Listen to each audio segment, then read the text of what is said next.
Well, I guess the US was the new imperium when we got to the end of the Second World War and it became the dominant power. And it became particularly dominant, of course, after 1989 and the fall of the Berlin Wall. What's happened more recently, I think, is that partly because of the rise of China, the US is no longer quite so confident to be, if you like, the world's sort of dominant power, has walked away from some of the responsibilities it previously was happy to have. In Money Watch, a new report says the U.S. will fall as the world's economic leader by the year 2030. According to Standard Chartered Bank, China and India will surpass the U.S. as the world's most powerful economy. The U.S. is still a dominant power, but it's not clear if it remains the global leader. The US is still globally superior in many areas including finance and technology, but it's not clear if the world's largest economy remains the leading power that other countries look up to. US, widely considered the main superpower, is seen retreating from international organizations it's led for years, while China appears to be rising and challenging American dominance on several fronts.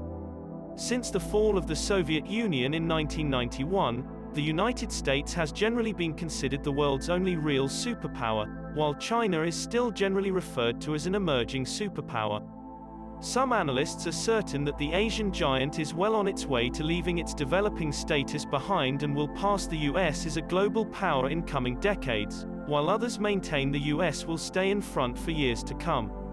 The staggering rise of China has become one of the most prominent stories of the 21st century. China challenging the United States for global dominance constitutes a core issue in the debate over American decline. The United States is no longer the only uncontested superpower to dominate in every domain in every region of the world. According to the Asia Power Index 2020, within Asia, the United States still takes the lead on the military capacity, cultural influence, resilience and defense networks, but falls behind China in 4 parameters: economic resources, future resources, economic relationships, and diplomatic influence.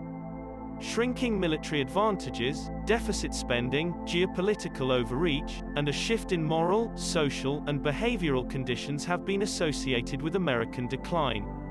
In a 2021 poll of 1,019 Americans just after the riot at the Capitol, 79 of those surveyed said that America is falling apart. Among all the participants for becoming the next superpower, India is silently marching towards this goal. If calls are now being heard that India must be made a permanent member of the Security Council of the United Nations, then these demands are not just legitimate, but also overdue. It is India's long-term record as a stable, multicultural democracy that lies behind its claims for a place at the high table of global affairs. But if politics were all, then we would not be asking whether India will become a superpower.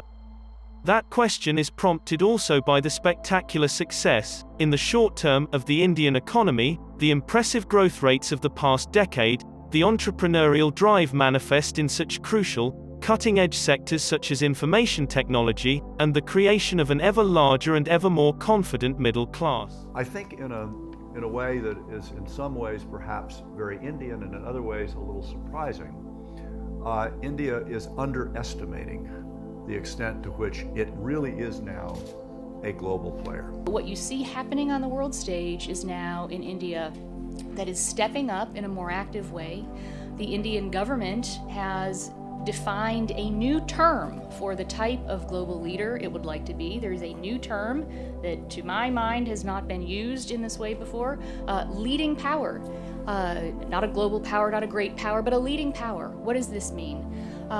The way India's foreign secretary has discussed this concept, he has given a number of speeches about this.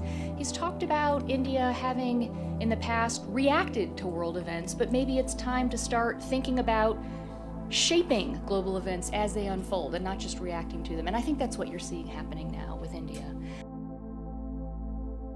However, currently US is the only country with the military, diplomatic and economic assets to be a decisive player in any region of the world. United States accounts for 25% of global wealth, 35% of world innovation, and 40% of global military spending. America still had a huge lead over other countries. For example, it still has 4 times as much wealth as China and 5 to 6 times the military capabilities. That gap would take decades to close even if things go very badly for the United States.